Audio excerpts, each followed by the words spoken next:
Hi, this is Munson with Munson Music, and we're going to talk about how you could play a song called Paranoid by Dolla.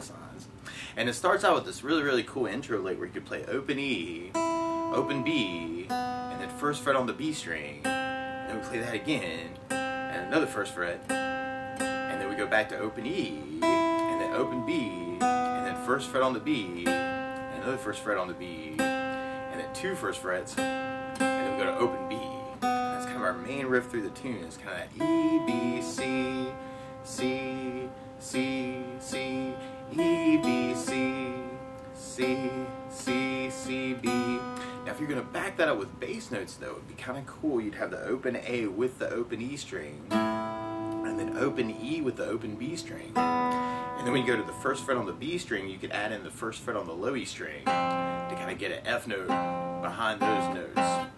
So you have open A and open E and open B, and then first fret on the low E and the B string, and then you could go back to the open E and open B. So I'm kind of doing that hybrid picking. I'm using my pick for my basses and using a finger, but you may want to kind of try that doing that finger style too. So that might be kind of a cool way to kind of work it through the tune too, is kind of following that lick. And if you were going to back that up with chords, you could start out on an A minor chord. When we play A minor, first finger goes to the B string on the first fret, second finger on the D string second fret, and third finger on the G string second fret. And if you strum all those together, that sounds an A minor chord, and it sounds really sad. And then from the A minor, we'd be going to an E minor chord. When we play E minor, first finger goes to the A string on the second fret, second finger on the D string second fret.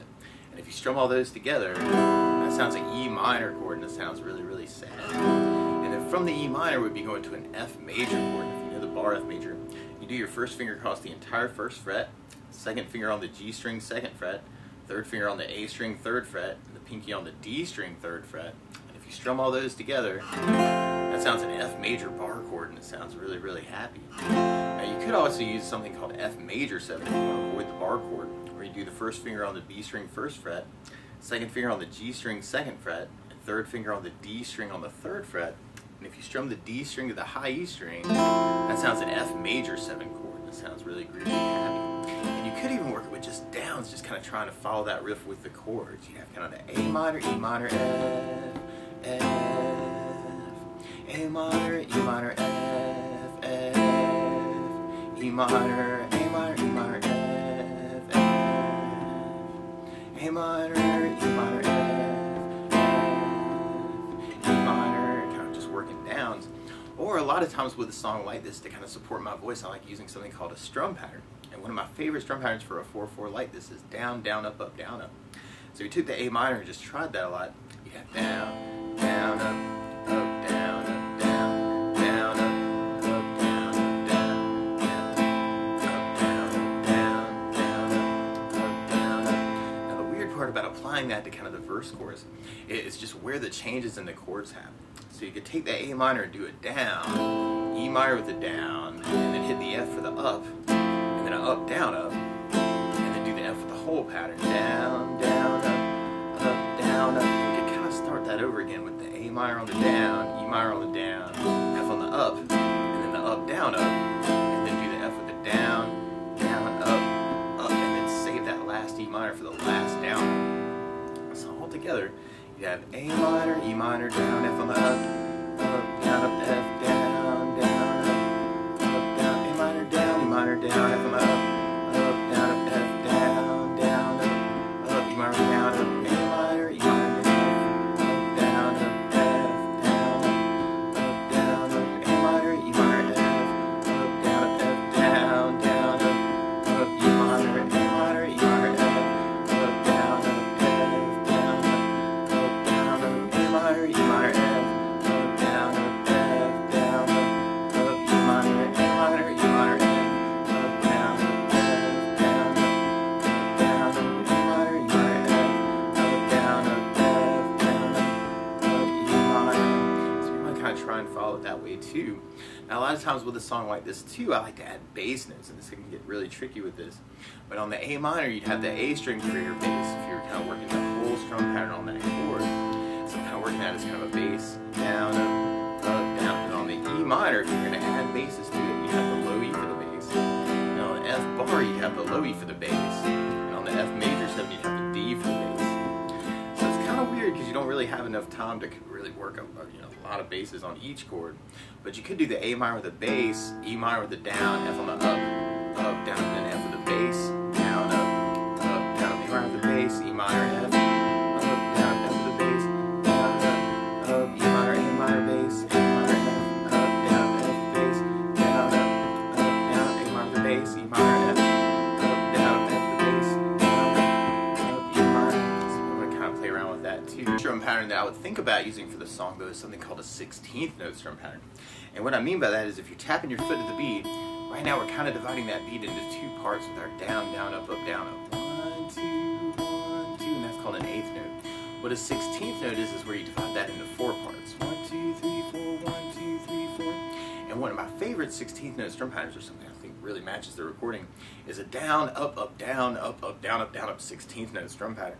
And what I mean by that is if you take the A minor, do a down for 1, and an up on 4. 1, 2, 3, 4, 1, 2, 3, 4, down, up, down, up. And then on the second beat, you'd be doing the up on 2, down on 3. So you'd be going 1, 2, 3, 4, 1, up, down, 1, up, down, 1, up, down. And then on the third beat, you'd be doing an up on 2, up on 4. So you'd be going 1, 2, 3, 4, 1, up, 1, up, 1, up, up. And then on the last beat, you'd be going down, up, right along with the 1, 2, 3, 4. So down, up, down, up, down, up, down, up, down, up, down. So all together, you got down, up, down, up, down, up, down, down, up, down, up, down, up, down, down, up, down, up, down, down, down, up, down, down. And one way to kind of apply that to kind of our verse chorus, you can do the A minor for the down, E minor for the up, and then hit the F for the down, up, down, and then do your whole pattern on the F. Down, up, down, down. Kind of start that over again with the A minor, E minor on the up, F on the down, up, down, and do the F for the down, up, down, up, and then save that last E minor for the last down, down. So all together, you got down, up, F, down, up, down, up, down, up, down, up, down, E minor, up, down,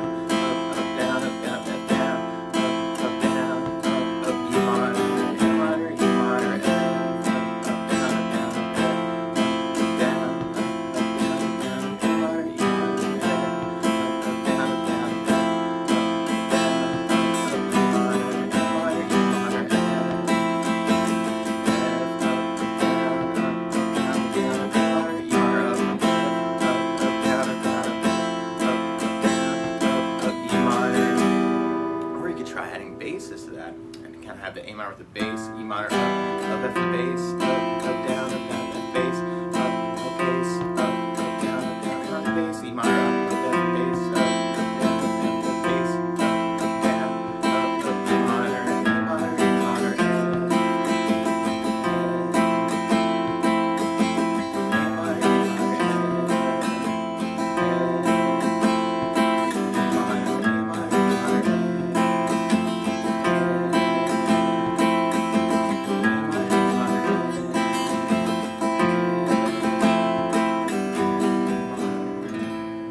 That's the basics of how you can strum through Paranoid by Dolla. So good luck!